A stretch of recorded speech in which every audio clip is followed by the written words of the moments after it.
James Kelly, Australian explorer. James Kelly, 1791–1859, Australian mariner, explorer and port official, was born on 24 December 1791 at Parramatta, New South Wales. He was probably the son of James Kelly, a cook in the Convict transport Queen, and Catherine Devereaux, a convict transported for life from Dublin in the same ship. Kelly was first apprenticed as a seaman in 1804 and sailed in vessels engaged in the sealing and sandalwood trades as well as making a voyage to India.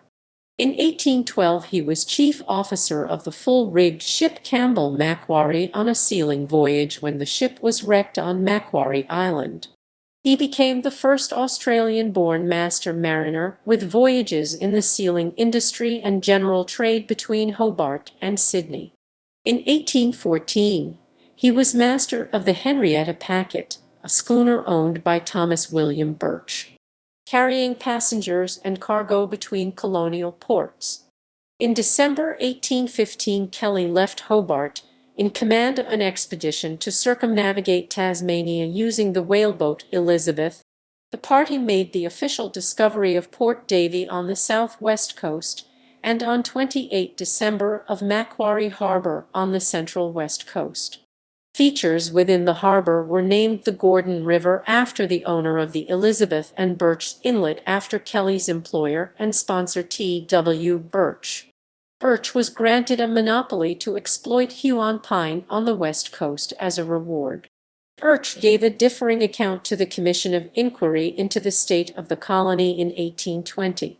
He said that Port Davey was discovered while on board the Henrietta Packet, and that Kelly had discovered Macquarie Harbour, after proceeding along in a boat from Port Davey.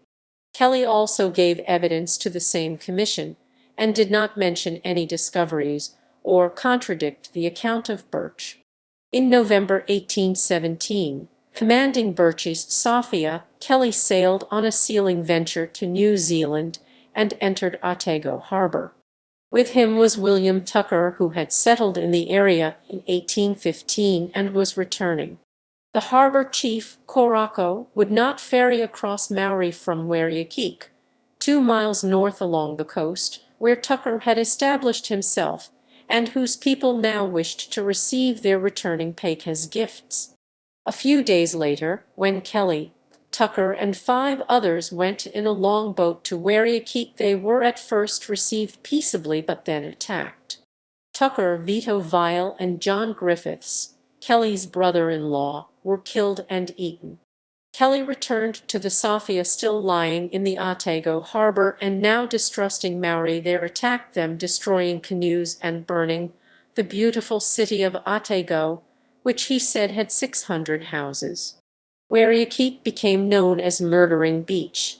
Kelly probably exaggerated his revenge, but did kill some people and destroyed some property.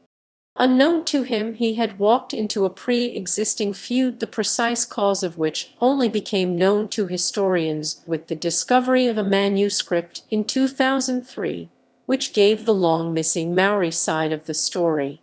In May 1819, Governor Macquarie confirmed Kelly's appointment as pilot and harbour master at the Derwent River. In December 1821, as master of the Sophia, he assisted in transporting convicts to the newly established penal station at Macquarie Harbour, and in 1825 he helped to set up the secondary penal station on Macquarie Island. Business interests, mostly in whaling, banking and insurance, saw him resign from government service in the late 1820s. Kelly's wife died in 1831, and 2 sons drowned in 1841 and 1842, respectively. He was financially ruined by the economic depression of the early 1840s and spent most of the remainder of his life back in the employ of the port authorities.